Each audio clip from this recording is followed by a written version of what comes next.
حقوق کا ہم لوگوں کو کوئی پتہ اور خبر نہیں ہے، بس خود رو طریق پر چل رہے ہیں، جسے گھاس بیل ہوتی ہے کہ نہ اس کو کوئی پانی دینے والا، نہ اس کی کوئی تربیت کرنے والا، وہ خود ہی بڑھتی رہتی ہے جدھر کو چاہے بڑھ جائے۔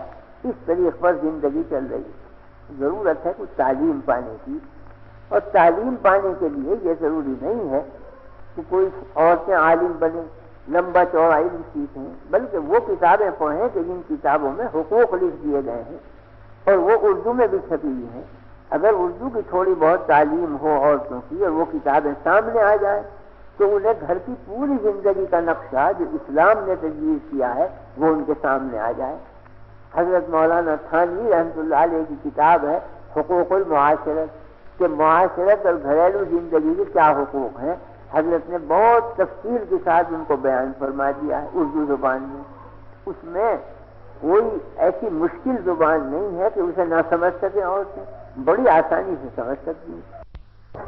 ممتاز علماء کرام کی تقاریر کے قابل اعتماد کیسٹوں کا مرکز صوت الاسلام کیسٹ سینٹر دیوبند، پتہ یاد رکھیے صوت الاسلام کیسٹ سینٹر دیوبند یو پی۔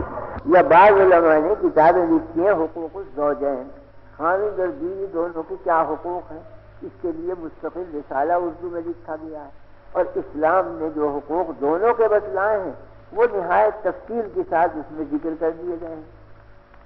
یہ حضرت تھانوی رحمۃ اللہ علیہ کا رسالہ ہے فروع الایمان، کہ ایمان کی شاخیں کتنی ہیں، اس میں ایمان کی شاخوں میں یہ بھی بتلایا ہے کہ رہن سہن کس طرح ہونا چاہیے، ایمانی زندگی کیسی ہوتی ہے، ایمانی زندگی میں اللہ کی یاد کیسے کرو، بندوں کے ساتھ معاملہ کیسا کرو، پڑوسیوں کے ساتھ کیسا کرو، گھر والوں کے ساتھ کیا معاملہ ہو، یہ ساری چیزیں بتلا دی گئی۔ مگر افسوس یہ ہے کہ نہ ہماری بہنوں کو خبر ہے نہ بھائیوں کو خبر ہے، کوئی دیکھتا ہی نہیں ان چیزوں کو۔ ہم دعویٰ کرتے ہیں اسلام کا، مسلمان ہونے کا، لیکن خود ہمیں یہ پتہ نہیں کہ اسلام ہم سے مانگتا کیا ہے، ہمیں سمجھاتا کیا ہے۔ تو کتنے بڑے غضب کی بات ہے کہ ہم دعویٰ تو اتنا بڑا کریں کہ ہم مسلم اور اسلامی زندگی ہم میں نہ ہو۔ عمل در حقیقت دلیل ہوتا ہے دعوے کی۔ اگر دعویٰ کریں اور عمل ساتھ نہ ہو تو وہ دعویٰ جھوٹا ہوگا، وہ قابل سماعت نہیں ہوگا۔ تو دعویٰ تو ہے اسلام کا، دلیل اس کی یہ تھی کہ اسلام کے کام کیے جائیں۔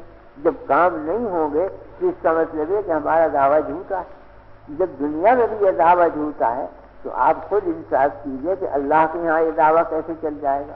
اللہ کے دلوں کے حال کو جانتا ہے۔ وہاں جا کے ہم یہ دعویٰ کریں ہم مسلم ہیں، اور وہاں سے مطالبہ ہو اچھا مسلم ہو تو کیا کام کیا تھا تم نے اسلام کا، اب آگے ہم چپ ہو کے کھڑے ہو گئے کہ کام تو کوئی بھی نہیں کیا اسلام کا، تو کتنی شرمندگی اور ندامت ہوگی۔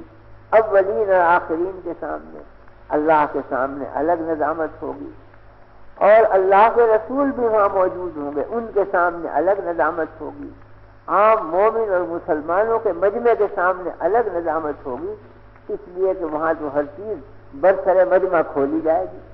اولین اور آخرین کے سامنے ہر ایک کا حال آ جائے گا، تو اس وقت کیسی شرمندگی اور ندامت ہوگی، اور کیا منہ رہے گا ہمارا کہ ہم نبی کریم صلی اللہ علیہ وسلم کے سامنے منہ کریں اور منہ دکھائیں اپنا۔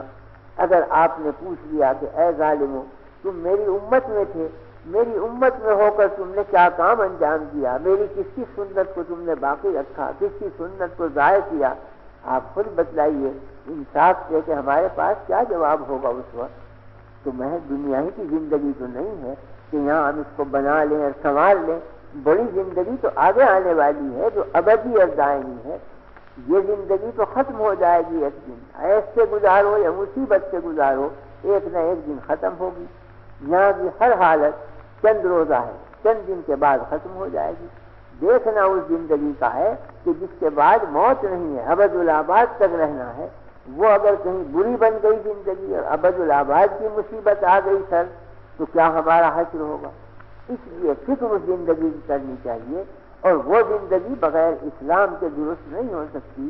اسی زندگی کو بنانے کے لیے اللہ نے اپنے رسول کو بھیجا، آپ نے طریقے بتلائے۔ تو حضور کی سنتوں میں جیسے یہ سنت ہے کہ آپ نے مسجد میں نمازیں پڑھی، آپ نے مسجد میں مقدمات فیصل کیے، آپ نے جہاد کیے، وہاں یہ بھی آپ کی زندگی ہے کہ گھروں میں رہ کر بیویوں کے ساتھ کیا برتاؤ کیا، اولاد کے ساتھ کیا معاملہ کیا، عزیز و اقربا کے ساتھ کیا معاملہ کیا. آپ کے اوپر واجب کیا گیا کہ وَأَنذِرْ عَشِيرَتَكَ الْأَقْرَبِينَ، اے پیغمبر اپنے قریب کے رشتہ داروں کو ڈراؤ اللہ کے عذاب سے، احکام سناؤ. آپ نے ایک ایک کا نام لے کر، یا فاطمہ بنت محمد، یا عباس عم رسول اللہ، اے فاطمہ بیٹی محمد کی، اے عباس چچا رسول کے، میں قیامت کے دن کچھ نہیں بنا سکوں گا تمہارا جب تک تمہارے اندر ایمان اور عمل صالح نہیں ہوگا. تو اللہ کے رسول نے ایک ایک رشتہ دار کو ڈرایا سمجھایا. تو وہ ہم پر بھی عائد ہوتا ہے کہ ہم بھی اپنے ایک ایک عزیز کو رشتہ دار کو ہم سمجھائیں، نصیحت کریں. حدیث میں فرمایا گیا ہے کہ کلکم رائن وکلکم مسئول عن رعیتہ، تم میں سے ہر ایک بادشاہ ہے اور تمہاری جو رعیت ہے اس رعیت کے بارے میں بادشاہ سے سوال کیا جائے گا کہ تو نے اس رعیت کو کیسا رکھا. تو فرمایا کہ خامن بادشاہ ہے اور اس کا گھر اس کی رعیت. خامن سے سوال ہوگا کہ اپنے گھر والوں کی تم نے تربیت کی یا نہیں کی، ان کو تعلیم دی مسائل کی یا نہیں دی، اسلام کا رستہ بتلایا یا نہیں بتلایا، اس سے مواخذہ ہوگا. فرماتے ہیں کہ بیوی وہ ملکہ ہے گھر کی، وہ مالک ہے، وہ بادشاہ ہے گھر کی، اس سے سوال ہوگا کہ تو نے اولاد کو کس طرح پالا اور پرورش کیا. گھر میں جو ملازمائیں کام کرتی تھیں ان کو بھی آیا کوئی نصیحت اور فرمائش کی تو نے دین کی یا نہیں. یہ ہر ایک پر ذمہ عائد ہوتا ہے کہ یہ نصیحت فرمائش دوسرے کو تو جب ہی کریں گے کہ جب پہلے خود کو بھی تو علم ہو کہ کیا چاہتا ہے اسلام، کیا مسائل ہیں. تو نہ ہمیں خبر نہ ہماری بہنوں کو خبر، تو ہم اسلام کے طریق سے کیسے تربیت کریں. اس واسطے ضرورت ہے کہ کچھ نہ کچھ تعلیم ہماری بہنیں پائیں. اور یہ قصور حقیقت میں مردوں کا ہے کہ وہ بے پرواہ ہیں عورتوں کی طرف سے. ان کا فرض ہے کہ عورتوں کی تعلیم کا بندوبست کریں. اردو زبان میں بہت سے رسالے ہیں اور اردو ایسی زبان ہے کہ اب قریب مرد عورت کچھ نہ کچھ سمجھ ضرور لیتے ہیں. اس کو تھوڑا اگر پڑھا بھی دیا جائے تو اور زیادہ سمجھ جائیں اور بآسانی اردو کی کتابیں پڑھ سکتی ہیں. عورتیں کم سے کم گجراتی تو ضرور سمجھتی ہیں. گجراتی میں بہت سی کتابیں لکھی گئی ہیں. بہشتی زیور ہے، اس کا ترجمہ گجراتی میں ہو گیا ہے. اسی طرح اور بہت سی رسالے ہیں حضرت تھانوی رحمۃ اللہ علیہ کے اور بڑے بڑے علماء کے. مولانا مفتی کفایت اللہ صاحب کا رسالہ ہے تعلیم الاسلام، اس کے 4-5 حصے ہیں، اس میں تمام عقائد بیان کر دیے گئے ہیں. اس کا ترجمہ بھی میں نے سنا ہے کہ گجراتی میں ہو گیا. تو اردو نہ ہو گجراتی صحیح، بہرحال یہ کتابیں پاس ہوں، ان کو پڑھ لیا جائے. ابتدان کوئی بڑی بوڑھی پڑھ لے، بچی پڑھ لے اور پھر وہ اپنی بچیوں کو پڑھا دے. جیسے قدیم زمانے میں دستور یہ تھا، قدیم زمانے میں عورتوں کے پڑھانے کے نہ اسکول تھے، نہ کالج تھے، نہ مدرسے تھے، بلکہ طریقہ یہ ہوتا تھا کہ گھروں کی بڑی بوڑھیاں بیٹھ جاتی تھیں اور محلے کی سب بچیاں ان کے پاس آ جاتی تھیں. وہ قرآن پڑھا دیتی تھیں، مسائل سکھلا دیتی تھیں. تو ان بچیوں کا دین ایسا درست ہوتا تھا کہ آج مولویوں کا دین ویسا مضبوط نہیں جیسا ان بچیوں کا اور بچوں کا دین مضبوط ہوتا تھا. وہ گھریلو تعلیم ہوتی تھی تو بڑی بوڑھیاں پڑھا دیتی تھی. آج بھی کوئی بعید بات نہیں ہے کہ گھر کی کوئی بڑی بوڑھی جو جانتی ہو پڑھنا اردو کا یا گجراتی کا، وہ آس پاس کی بچیوں کو خود پڑھا دے، خود تعلیم دے دے.